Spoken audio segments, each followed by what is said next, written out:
Chapter 7, Part 2, The Many Faces of Divinity, Scenes 7.8 to 714. Introduction, The Sacred Hidden in Plain Sight.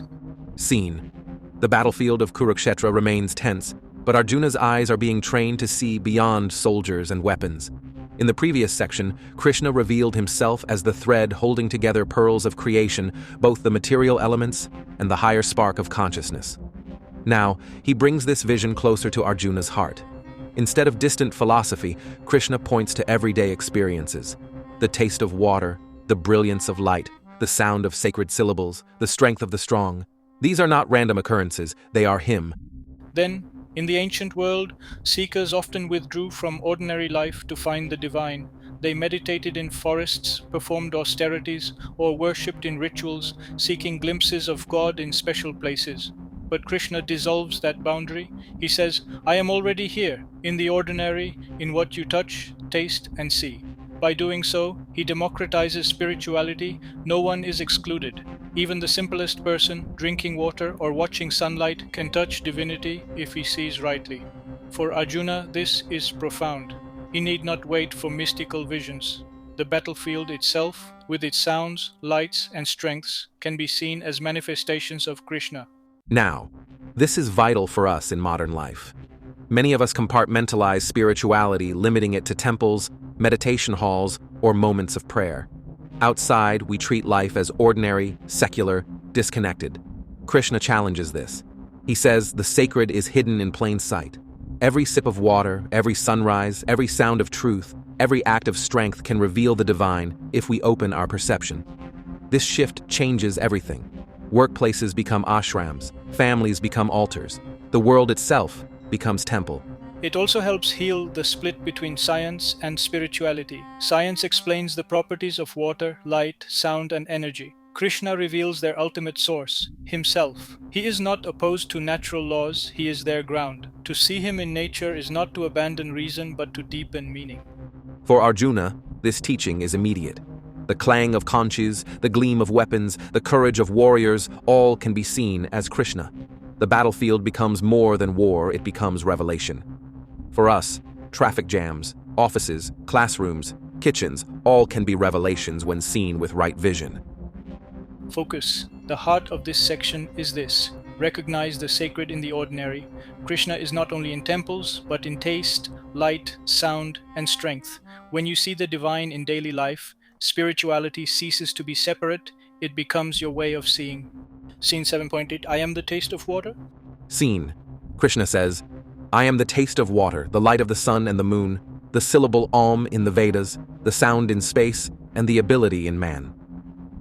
Then the revelation begins with intimacy. Krishna identifies himself with the most basic experiences. The refreshing taste of water, so universal, so simple, is him. The light of sun and moon guiding all life is him. The sacred syllable Om vibrating through the Vedas is his voice. The sound that fills space, the very medium of communication, is his presence. The ability, the capacity, the talent in human beings is his energy. For Arjuna, this transforms the world around him. The water he drinks, the sunlight on his armor, the sound of conches, even his own skill with the bow, all become reminders of Krishna. Now, this verse offers us a radical way to live. Instead of searching for God in distant heavens, we are asked to notice him in the most immediate realities. When you drink water, pause to taste divinity. When sunlight warms you or moonlight soothes you, remember the divine presence. When you hear Om or any sound that uplifts, recall that vibration as sacred. When you use your skills speaking, working, creating, recognize that your ability is not yours alone, but Krishna's energy flowing through you. This vision dissolves arrogance and awakens gratitude. Focus. Practice seeing Krishna in the ordinary. Taste water, feel sunlight, hear sound, use your gifts, all are his. The divine is never far, but always here. Scene 7.9, I am the life of all. Scene. Krishna declares, I am the life of all beings. I am the austerity of the ascetics. Then Krishna draws Arjuna's attention to the animating principle itself. Every breath, heartbeat, and pulse of energy that keeps a being alive is his presence. He is not separate from life, he is life. and in those who practice austerity, discipline, or self control, the strength to persist comes from him too. For Arjuna, this means that the very vitality flowing through the warriors, the horses, and even himself is Krishna's higher energy at play. The strength of the sages in their practices, often revered in society, is also a spark of Krishna. Now, this teaching is revolutionary for us. We often look for God in miracles, visions, or extraordinary events. Krishna redirects us to the ordinary miracle, life itself. The fact that you wake up, breathe, think, and love is already sacred. Every life form, from insect to human, carries his spark. This awareness shifts us from indifference to reverence toward all beings. It also redefines austerity. When we admire people for their discipline, we should see the divine working through them. Their persistence is not only theirs, but Krishna's grace manifesting. Focus. See life itself as sacred. Every breath, every act of vitality, every discipline is Krishna's presence. Recognize the divine in the ordinary miracle of being alive. Scene 710, I am the strength beyond desire. Scene, Krishna continues. Know me as the eternal seed of all beings. I am the strength of the strong, free from desire and attachment. I am desire that is not against Dharma. Then Krishna now addresses strength and desire. He is the eternal seed, the origin of all beings. He is strength, but not strength rooted in pride, greed, or violence, rather strength purified of desire and attachment. And even desire itself, when aligned with Dharma, is his. For Arjuna, this is clarifying. The strength of warriors on the field can be seen as Krishna when it is free of arrogance and selfishness. His own desire to fulfill duty, to uphold righteousness, is Krishna's desire moving through him. Now, this reshapes how we view power and ambition today. Strength is not condemned, but purified. True strength is not in domination, but in service. Desire, too, is not evil. When aligned with Dharma, it becomes sacred. The desire to care for family, to create beauty, to serve society, to seek God, these are Krishna's desires in us. The problem is not desire itself, but selfish, destructive desire. Krishna redefines both strength and longing as pathways to him when purified. Focus. See strength as sacred when free of pride. See desire as divine when aligned with Dharma. Krishna is the seed, the power, and the noble longing within you. Scene 7-11, I am desire in harmony with Dharma. Scene, Krishna says, I am desire that does not oppose Dharma, O Arjuna. Then, Krishna highlights a subtle but crucial truth. Desire itself is not condemned, it is refined. When desire flows in harmony with Dharma, it becomes his manifestation.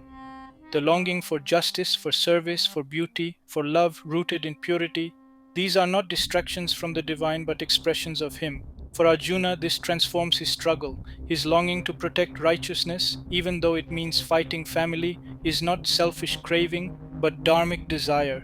That desire itself is Krishna at work in him. Now, this truth speaks powerfully to our age of desire. Many spiritual traditions preach suppression, but Krishna offers integration. Desire is energy.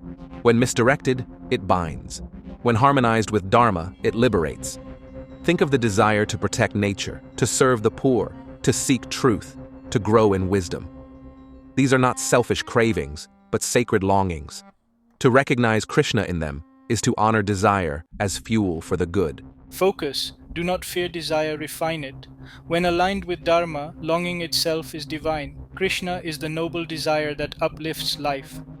Scene 7-12, I am in the Gunas. Scene, Krishna explains, whatever beings are of sattva, rajas, or tamas, know them all as from me. I am not in them, but they are in me. Then, Krishna now speaks of the three gunas, the fundamental qualities of nature: sattva, clarity, harmony; rajas, activity, passion; and tamas, inertia, ignorance. All beings, from gods to animals to humans, are woven from these threads. Yet Krishna clarifies, while these qualities arise from him, he is not bound by them. He is their source, but he transcends them. For Arjuna, this is profound. Even the qualities shaping behavior on the battlefield, courage, greed, confusion, are rooted in Krishna's energy. Yet Krishna himself remains pure beyond these fluctuations. Now, this vision still reshapes how we see ourselves. Our moods, habits, and behaviors often swing with these qualities, sometimes calm, sometimes restless, sometimes dull. Krishna's teaching frees us from guilt and arrogance alike. These qualities are part of nature, but not the self. The yogi learns to observe them, refine them, and rise beyond them. The key is remembering that while gunas shape experience, the divine self is untouched. Modern psychology echoes this: our patterns are real, but awareness can transcend them. Krishna invites us to live in awareness, not bondage. Focus. Recognize the gunas in life, but do not mistake them for yourself. They come from Krishna, but he is beyond them. So are you. Scene 713. Deluded by the gunas. Scene. Krishna continues, the whole world, deluded by the three gunas, does not recognize me, who am above them and imperishable. Then Krishna points out the tragedy of human perception. Most people live so entangled in the gunas, seeking pleasure, chasing activity, sinking in ignorance, that they fail to see the divine beyond. They confuse the play of qualities for reality itself. For Arjuna, this is sobering. Even mighty warriors and wise scholars can be deluded by nature's play, forgetting Krishna's transcendence. The battlefield is filled with such deluded beings, fighting for power or survival, blind to the eternal. Now, this truth is piercing for us. How often do we confuse moods and circumstances for ultimate reality? When restless, we think life itself is restless. When lethargic, we think nothing has meaning. When overactive, we confuse busyness with purpose. Krishna unmasks this delusion. The world, absorbed in gunas, misses the one beyond. Spiritual life begins with remembering. Moods are weather, not sky. Nature fluctuates, but Krishna remains imperishable. Focus. Do not mistake the gunas for ultimate truth. The world may be deluded, but the divine remains beyond. See through the play to the eternal. Scene 714. Crossing the divine Maya.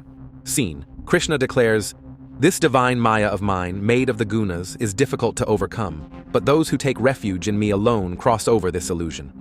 Then Krishna identifies the source of delusion, his own Maya, the cosmic illusion woven from the gunas. It is divine because it is part of his creation. It is powerful, binding beings in cycles of desire, action, and ignorance. Yet he gives hope. Those who take refuge in him cross over. The illusion is strong, but devotion is stronger. For Arjuna, this is key. The war outside may bind him, but surrender to Krishna can free him from inner bondage. Victory in battle matters less than refuge in the divine. Now, this is liberating for us too. Life's illusions, materialism, ego, endless comparison feel overwhelming. Krishna names it Maya, acknowledges its strength but shows the way out. Refuge, trust in him, devotion to him, surrender of ego, that is how we cross the illusion. This does not mean abandoning life, but seeing through it, living in the world without being trapped by it. The gunas may play, but devotion anchors us in what is real. Focus. Maya is strong, but refuge is stronger. Surrender to Krishna and you cross illusion. Devotion is the key to freedom. Closing summary, the many faces of divinity. Scene. The battlefield of Kurukshetra is no longer only steel, dust, and warriors. With Krishna's words, Arjuna begins to see divinity shining through the ordinary. What once seemed mundane water, light, sound, strength, desire, and even the patterns of nature are revealed as living expressions of Krishna himself. The dialogue shifts from cosmic theory to daily experience. The divine is not far away in heaven. He is here, woven into every breath. Then Krishna begins with intimacy. I am the taste of water, the light of sun and moon, the sound in space, the sacred Om, and the ability in man. Scene 7-8. For Arjuna, this is startling. The water that quenches thirst, the sun that guides battle, the sound of conchis, even his skill with the bow, these are Krishna.